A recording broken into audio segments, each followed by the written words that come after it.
नमस्कार, स्वागत है आपका टीवी 100 पर। मैं हूं आपके साथ स्वाति सिंह और वक्त हो चला है खास प्रोग्राम का, जहां आज की सबसे बड़ी राजनीतिक बहस सिर्फ एक बयान या सोशल मीडिया पोस्ट तक सीमित नहीं है, बल्कि इसके पीछे उठ रहे सवाल कहीं ज्यादा बड़े हैं।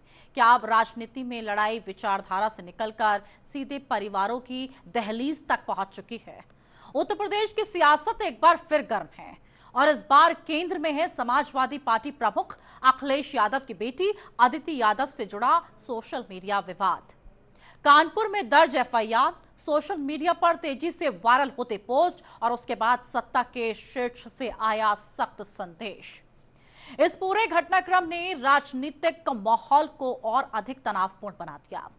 इसी मुद्दे पर मुख्यमंत्री योगी आदित्यनाथ का बयान सामने आया, जिसमें उन्होंने साफ शब्दों में कहा कि बेटियों के खिलाफ किसी भी तरह की अभद्र टिप्पणी बर्दाश्त नहीं की जाएगी और जैसे ही मामला संज्ञान में आया तत्काल एफआईआर दर्ज कराने के निर्देश दिए गए। लेकिन सवाल यह है कि क्या ये पूरा मामला सिर्फ कानून व्यवस्था और साइबर क्राइम तक सीमित है या इसके पीछे राजनीतिक संदेशों की एक बड़ी परत भी छिपी है?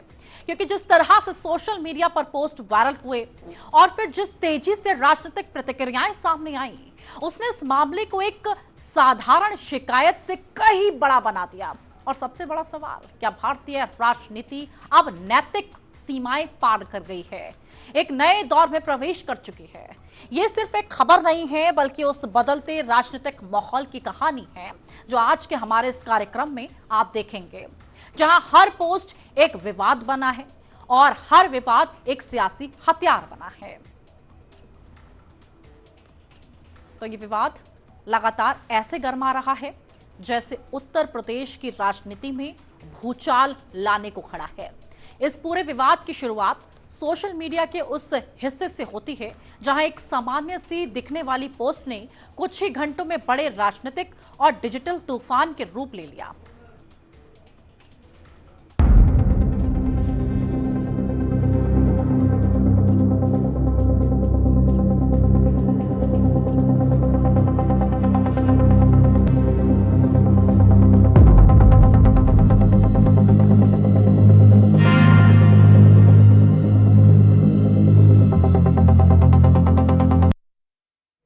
और अब राजनीतिक तूफान। शुरुआती दौर में कई सोशल मीडिया अकाउंट से ऐसी पोस्ट सामने आई जिनमें अदिति यादव को लेकर गंभीर और आपत्तिजनक दावे किए जाने का आरोप लगाया गया। इन पोस्ट में कहीं करोड़ों रुपए से जुड़े कथित मामलों का जिक्र किया गया, तो कहीं विदेशी संबंधों को लेकर अफवाहनुमा और बिना पुष्टि वाली बातें फैलाई गईं। हालांकि इन दावों के समर्थन में कोई आधिकारिक दस्तावेज या प्रमाण सार्वजनिक रूप से सामने नहीं आया, लेकिन डिजिटल प्लेटफॉर्म्स की तेज रफ्तार ने इन पोस्ट को कुछ ज्यादा ही समय में वायरल कर दिया और मामला एक सामान्य सोशल मीडिया कंटेंट से आगे बढ़कर राजनीतिक चर्चा और विवाद का केंद्र बन गया। जैसे जैसे ये सामग्री शेयर होती गई, ये तमाम तरीके की अफवाहें शेयर होती गई, वैसे वैसे इसकी प्रगति भी बदलती चली गई। कहीं स्क्रीनशॉट के रूप में, कहीं एडिटेड तस्वीरों के साथ, कहीं भ्रामक कैप्शंस के जरिए इसे और अधिक संवेदनशील बनाया गया, जिससे इसकी विश्वसनीयता पर गंभीर सवाल खड़े होने लगे। इस बीच कानपुर साइबर क्राइम थाने में इस पूरे मामले को लेकर एफआईआर दर्ज कराई गई, जिसमें शिकायतकर्ताओं ने आरोप लगाया कि ये पूरी तरह फर्जी, एडिटेड और छवि को नुकसान पहुंचाने वाला डिजिटल कैंपेन है। शिकायत में यह भी कहा गया कि इस पोस्ट का उद्देश्य केवल बदनाम करना और सोशल मीडिया पर भ्रम फैलाना जैसा प्रतीत होता है। जांच एजेंसियों ने जब प्रारंभिक पड़ताल शुरू कर दी तो कई संदिग्ध आईडी और अकाउंट सामने आ गए, जिन पर आरोप है कि उन्होंने एक ही तरह की भाषा, समान पैटर्न और मिलते जुलते कंटेंट के जरिए इस जानकारी को आगे बढ़ाया। फिलहाल पुलिस ये भी खंगाल रही है कि ये पोस्ट सबसे पहले किस सोर्स से अपलोड हुआ, किस नेटवर्क के जरिए इसे आगे बढ़ाया गया और क्या इसके पीछे किसी संगठित डिजिटल अभियान की भूमिका हो सकती है। साइबर टीम तकनीकी साक्ष्यों, आईपी लॉगिन्स और डिवाइस ट्रेसिंग, यहां तक कि डिजिटल फुटप्रिंट्स के आधार पर इस पूरे मामले की कड़ियां जोड़ने में जुटी है। इस जांच का एक अहम पहलू यह भी है कि क्या यह केवल व्यक्तिगत स्तर पर की गई पोस्टिंग थी या फिर इसके पीछे किसी संगठित समूह की रणनीति काम कर रही थी, जो जानबूझकर भ्रामक सूचनाओं के जरिए किसी विशेष छवि को प्रभावित करने की कोशिश कर रहा था। जैसे जैसे जांच आगे बढ़ रही है, यह मामला सिर्फ एक सोशल मीडिया विवाद ना रहकर डिजिटल जिम्मेदारी, सूचना की सत्यता और साइबर नैतिकता से जुड़ा बड़ा सवाल भी खड़ा कर रहा है, जहां एक पोस्ट की गति और प्रभाव वास्तविक दुनिया की राजनीति और सामाजिक धारणा तक को प्रभावित करने की क्षमता रखता है। अब आप ग्राफिक्स के जरिए समझेंगे और देखेंगे कि कैसे वायरल पोस्ट से मचा है बवाल, कैसे एक वायरल पोस्ट ने बवाल मचा कर रख दिया। यहां पर एडिटेड स्क्रीनशॉट से बड़ा विवाद, सिर्फ तस्वीरें या फिर कुछ बातें ही नहीं, एडिट करके स्क्रीनशॉट अफवाह फैलाते नजर आए। अफवाहों ने पकड़ी तेज रफ्तार, सोशल मीडिया पर कुछ ही सेकंड्स में वायरल हो जाता है। कानपुर साइबर थाने में एफआईआर दर्ज की गई, संदिग्ध आईडी की जांच जारी कर दी गई और डिजिटल कैंपेन की आशंका लगातार गहराती गई। यानी ग्राफिक्स में आपने पॉइंट दर पॉइंट समझा कि कैसे इस पूरी अफवाह ने एक ऐसा रूप ले लिया जो अब राजनीतिक तौर पर एक बड़ा तूफान लाने को खड़ा है, जहां पर बात सिर्फ एक बेटी की नहीं है, बात है कि राजनीति किस तरीके से परिवारों तक पहुंचती जा रही है। उत्तर प्रदेश में बेटियों के खिलाफ कथित अभद्र टिप्पणी से शुरू हुआ ये मामला अब तेजी से राजनीतिक टकराव का बड़ा मंच बन चुका है, जहां कानून व्यवस्था, सोशल मीडिया की भूमिका, अभिव्यक्ति की स्वतंत्रता, तीनों मुद्दे एक दूसरे से टकराते नजर आ रहे हैं। मुख्यमंत्री योगी आदित्यनाथ ने इस मामले पर सख्त रुख अपनाते हुए स्पष्ट कहा कि बेटियों के खिलाफ किसी भी प्रकार की आपत्तिजनक या अपमानजनक टिप्पणी स्वीकार नहीं की जाएगी और जैसे ही मामला संज्ञान में आया, तुरंत एफआईआर दर्ज करने के निर्देश जारी कर दिए गए। सरकार की ओर से यह भी दोहराया गया कि राज्य प्रशासन बेटियों की सुरक्षा, सम्मान, शिक्षा को सर्वोच्च प्राथमिकता देता है और उस मुद्दे पर किसी भी तरह की लापरवाही नहीं बर्दाश्त की जाएगी। मुख्यमंत्री के बयान ने यह संदेश साफ दे दिया कि उससे यह झलकता नजर आया, डिजिटल प्लेटफॉर्म्स पर फैलने वाली अफवाहों, फेक न्यूज, चरित्र हनन के मामलों को अब सिर्फ सोशल मीडिया की हलचल नहीं माना जाएगा, बल्कि उन्हें गंभीर कानूनी अपराध की तरह देखा जाएगा, जिन पर सख्त कार्रवाई तय है। हालांकि इस पूरे घटनाक्रम ने राजनीतिक गलियारों में एक नई बहस को जन्म दे दिया है। विपक्षी दलों का कहना है कि इस मामले को राजनीतिक रंग दिया जा रहा है और इसे सरकार के खिलाफ एक साजिश के रूप में पेश किया जा रहा है। उधर समाजवादी पार्टी की ओर से आरोप लगाया गया है कि सोशल मीडिया पर जो भी विवाद सामने आता है उसे तुरंत राजनीतिक चश्मे से देखा जाने लगता है, जिससे असली मुद्दे पीछे छूट जाते हैं। दूसरी तरफ सत्ता पक्ष का तर्क है कि यह मामला केवल किसी एक पोस्ट या व्यक्ति तक सीमित नहीं है, बल्कि यह डिजिटल जिम्मेदारी और सामाजिक मर्यादा का सवाल है, जहां हर राजनीतिक दल को अपने समर्थकों की भाषा और व्यवहार पर नियंत्रण रखना चाहिए। इसी क्रम में कैबिनेट मंत्री ओम प्रकाश राजभर ने भी प्रतिक्रिया देते हुए कहा है कि बेटियों के खिलाफ किसी भी तरह की अभद्र टिप्पणी न केवल गलत है, बल्कि समाज में विष फैलाने का काम करती है। लेकिन साथ ही उन्होंने ये भी जोड़ा कि राजनीतिक दलों को भी ये सुनिश्चित करना चाहिए कि उनके कार्यकर्ता सोशल मीडिया पर किस तरीके की भाषा का इस्तेमाल कर रहे हैं और अनावश्यक जो विवाद हैं उसमें फंस रहे हैं, उससे भी उन्हें बचना चाहिए।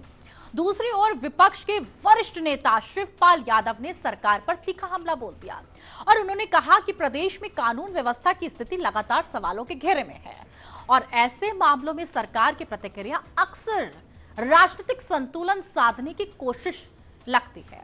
उन्होंने आरोप लगाया कि समाज में तनाव का माहौल बढ़ रहा है, सरकार वास्तविक मुद्दों से ध्यान भटकाने के लिए ऐसे मामलों को बढ़ा चढ़ाकर पेश कर रही है। इस तरह यह पूरा विवाद अब केवल एक एफआईआर या सोशल मीडिया पोस्ट तक सीमित नहीं रह गया, बल्कि यह एक व्यापक राजनीतिक संघर्ष का रूप ले चुका है, जिसमें एक तरफ सरकार डिजिटल अनुशासन और कानून व्यवस्था की बात कर रही है, दूसरी तरफ विपक्ष इसे अभिव्यक्ति की स्वतंत्रता और राजनीतिक दखल अंदाजी से जोड़कर देख रहा है। परिणाम स्वरूप यह मुद्दा अब सड़क से लेकर सोशल मीडिया और राजनीतिक मंचों तक चर्चा का केंद्र बन गया है। जहां हर बयान के साथ टकराव और तेज होता जा रहा है। अब आप ग्राफिक्स में देखेंगे और शायद आपको इन शॉर्ट टर्म्स में इसमें समझ में आएगा कि कैसे मुख्यमंत्री योगी का सख्त और स्पष्ट संदेश है। उन्होंने एक संदेश दिया है कि बेटियों पर टिप्पणी को बताया है गंभीर अपराध। ये अपराध की श्रेणी में है अगर आप बेटियों पर टिप्पणी करते हैं, चाहे एफआईआर दर्ज करने के तुरंत आदेश जारी करना हो। विपक्ष ने उधर सरकार पर आरोप लगा दिए हैं, यहां पर राजनीतिक आरोपों से घिरते हुए नजर आए हैं। सपा बोली है मामला पूरी तरह साजिश है। अब सपा इसको साजिश बता रही है। सत्ता और विपक्ष में बयानबाजी तेज होती नजर आ रही है। कुल मिलाकर यहां पर विपक्ष और सत्ता पक्ष आपस में भिड़ते हुए नजर आ रहे हैं। जैसे जैसे ये पूरा मामला आगे बढ़ता है, ये साफ हो जाता है कि ये सिर्फ एक सोशल मीडिया विवाद नहीं है, बल्कि डिजिटल युग की उस गहरी सच्चाई का आईना है, जहां सूचना और भ्रम के बीच की रेखा लगातार धुंधली होती जा रही है। शुरुआती दौर में जो पोस्टें सामने आई, उन्होंने कुछ ही घंटों में एक ऐसा माहौल बना दिया जिसमें भावनाएं तेजी से फैली, आरोप गंभीर लगाए गए, प्रतिक्रिया उससे भी ज्यादा तेजी से फैली। लेकिन जैसे ही स्वतंत्र फैक्ट चेकिंग एजेंसियों और डिजिटल जांच रिपोर्ट्स ने इन दावों की परतें खोलना शुरू किया, तस्वीर धीरे धीरे बदलने लगी। कई जगह ये सामने आने लगा कि वायरल हो रही कुछ तस्वीरें वास्तव में एआई जनरेटेड थी, जिन्हें वास्तविक घटनाओं के रूप में पेश किया गया। वहीं कई अन्य पोस्ट में एडिट करके या बिना किसी प्रमाणिक सूत्र के आगे बढ़ाया गया। इससे यह स्पष्ट संकेत मिलता है कि जिस कहानी को सोशल मीडिया पर सच की तरह स्थापित करने की कोशिश की जा रही थी, उसके पीछे ठोस और प्रमाणित सबूतों की भारी कमी थी। यह स्थिति अपने आप में एक बड़े सवाल को जन्म देती है कि क्या आज का डिजिटल स्पेस अब केवल सूचना का माध्यम रह गया है, या फिर यह एक ऐसा मंच बन चुका है जहां यहां पर कथानक गढ़े जाते हैं, जिन्हें वायरल किया जाता है, फिर उनके आधार पर यहां पर जनमत को प्रभावित करने की कोशिश होती है। विशेषज्ञ लगातार चेतावनी दे रहे हैं कि एआई तकनीक के तेजी से बढ़ते उपयोग ने इस चुनौती को और गंभीर बना दिया, क्योंकि अब किसी भी सामान्य तस्वीर या वीडियो को इस तरह बदला जा सकता है कि वह पूरी तरह वास्तविक लगे।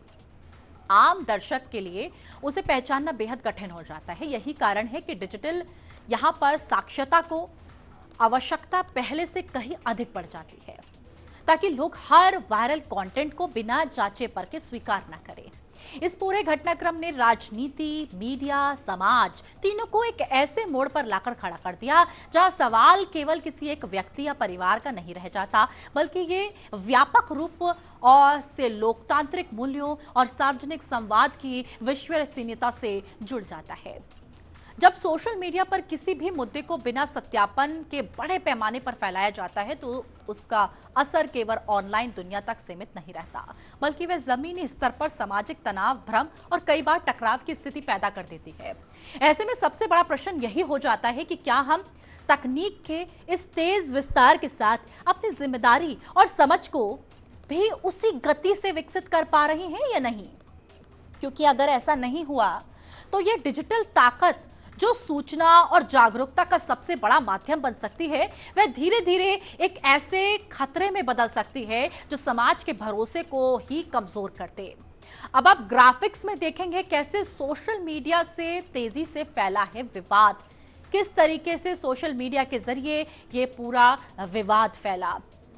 यहां पर वायरल पोस्ट ने लगातार भ्रम फैलाया, सोशल मीडिया से पूरा ये विवाद फैलता नजर आया।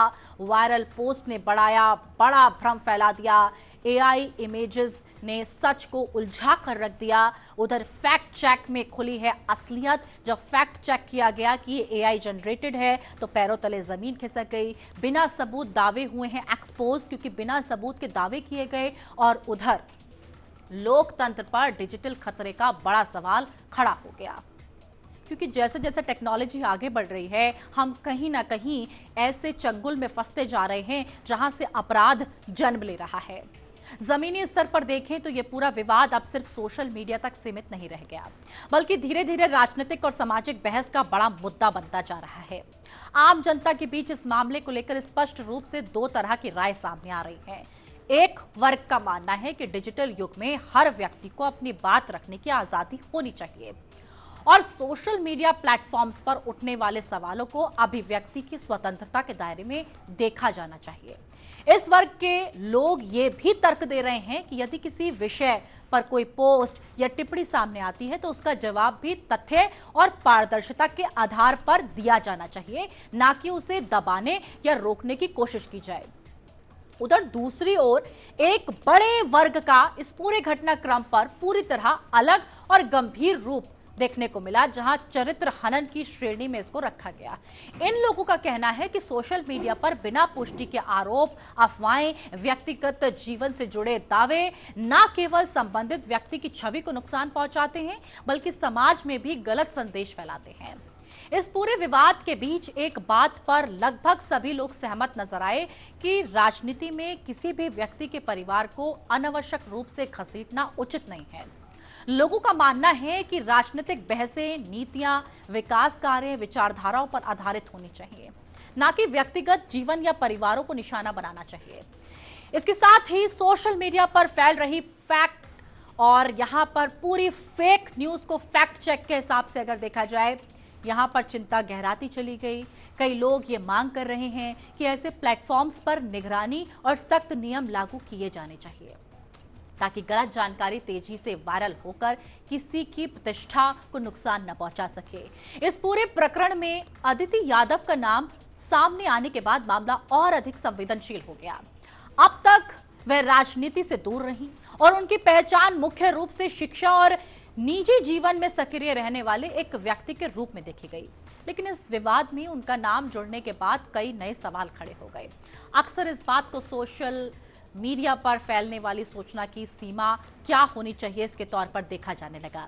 व्यक्तिगत जीवन को सार्वजनिक बहस का हिस्सा कब और कैसे बनाया जाना चाहिए, ये भी बात गौर फरमाने वाली हुई।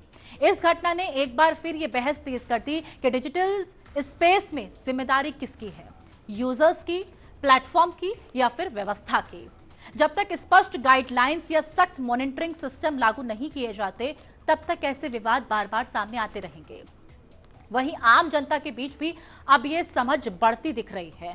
सूचना और अफवाह के बीच फर्क करना बेहद जरूरी है, क्योंकि एक गलत पोस्ट न केवल किसी व्यक्ति की छवि को प्रभावित कर सकता है, बल्कि सामाजिक तनाव को बढ़ा भी सकता है। अब आप ग्राफिक्स में देखेंगे और समझेंगे कि किस तरीके से ये पूरा विवाद अभिव्यक्ति की आजादी बनाम जिम्मेदारी बन गया। अभिव्यक्ति की आजादी बनाम जिम्मेदारी का खेल सामने आया। सोशल मीडिया पर बढ़ती बहस बिना पुष्टि के हमें देखने को मिली। सोशल मीडिया पर लगातार बहस बढ़ती चली गई बिना पुष्टि के। यहां पर आरोपों पर विवाद खड़ा हो गया। राजनीति में परिवारों की एंट्री गलत तरीके से पेश हुई। फेक न्यूज पर सख्त नियम की मांग उठने लगी और डिजिटल स्पेस में जिम्मेदारी कौन तय करेगा, इस पर सवाल खड़े होने लगे। कुल मिलाकर अगर देखा जाए तो सोशल मीडिया पर गाइडलाइंस, सख्ती, निगरानी की मांग लगातार तेज होती नजर आई। तो इस पूरे विवाद के बाद सबसे बड़ा सवाल यही रह जाता है कि क्या हम एक ऐसे दौर में प्रवेश कर चुके हैं जहां सोशल मीडिया राजनीति को दिशा देने के बजाय उसे भटकाने का काम कर रहा है। जिस तरह से एक सामान्य सी पोस्ट कुछ ही घंटों में वायरल होकर एफआईआर तक पहुंचती है और फिर राजनीतिक बयानबाजी का केंद्र बन जाती है, वह इस बात का संकेत है कि डिजिटल स्पेस अब सिर्फ संवाद का माध्यम नहीं रहा, बल्कि एक ऐसा मंच बन चुका है जहां सच्चाई और अफवाह के बीच की दूरी लगातार कम होती जा रही है। इस मामले में सबसे चिंताजनक पहलू ये रहा कि बिना किसी ठोस प्रमाण के आरोप, एडिट तस्वीरें, भ्रामक दावे तेजी से फैलते चले गए।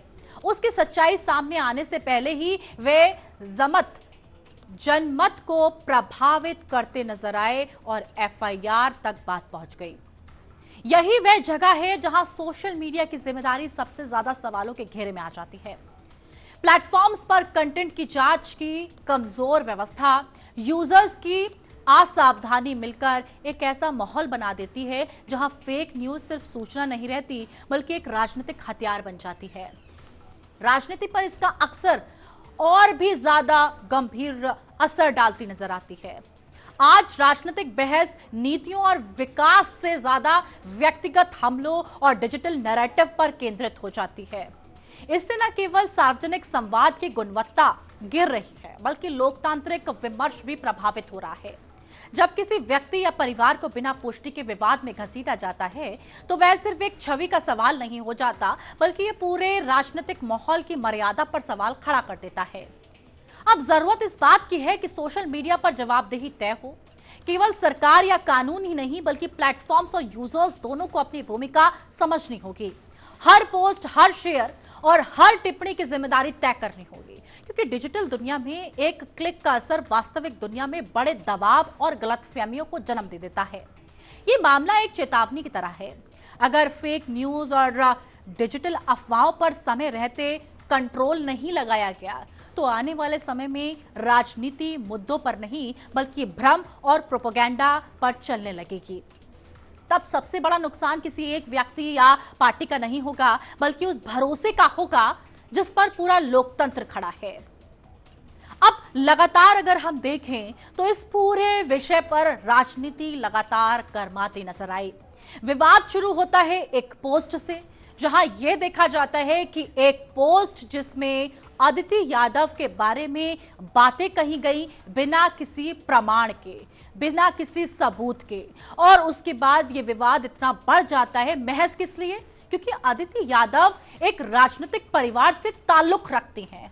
लेकिन सबसे बड़ा सवाल ये खड़ा होता है, अगर आदित्य यादव की जगह अगर कोई आम लड़की होती या कोई आम शख्स होता तो क्या इसी तरीके से यह मुद्दा गर्माता?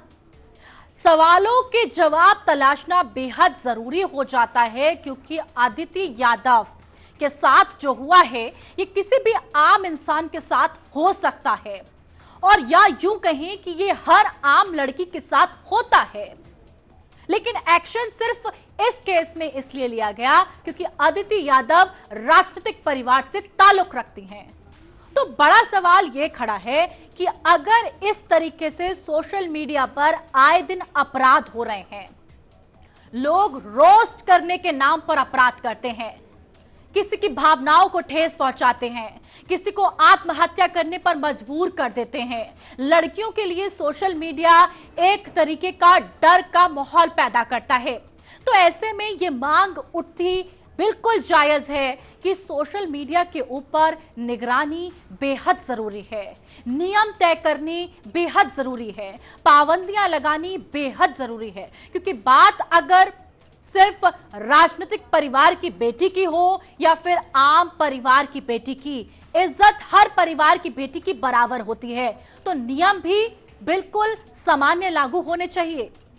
आज जो मुद्दा देश में सबसे ज्यादा गर्मा रहा है वो आदित्य यादव की इमेज को लेकर है, अखिलेश यादव की इमेज को लेकर है, समाजवादी पार्टी की इमेज को लेकर है, क्योंकि चुनाव बेहद नजदीक हैं और आदित्य यादव की इमेज सोशल मीडिया के माध्यम से खराब होती हुई नजर आई, जिस पर योगी आदित्यनाथ ने सख्त एक्शन लिया और एफआईआर तुरंत दर्ज कराई गई और अब छानबीन शुरू कर दी गई। ऐसे में सवाल सबसे बड़ा यह है कि क्या सिस्टम सिर्फ तभी जगता है जब आंच उनके परिवार तक पहुंच जाती है? क्योंकि ये पूरा सिस्टम तब भी जगना चाहिए जब हर आम जनता इस तरीके की चीजों का शिकार होती है। तो इस खास प्रोग्राम में मेरे साथ बस इतना ही। खबरों का सिलसिला टीवी 100 पर लगातार जारी है, देखते रहिए टीवी 100।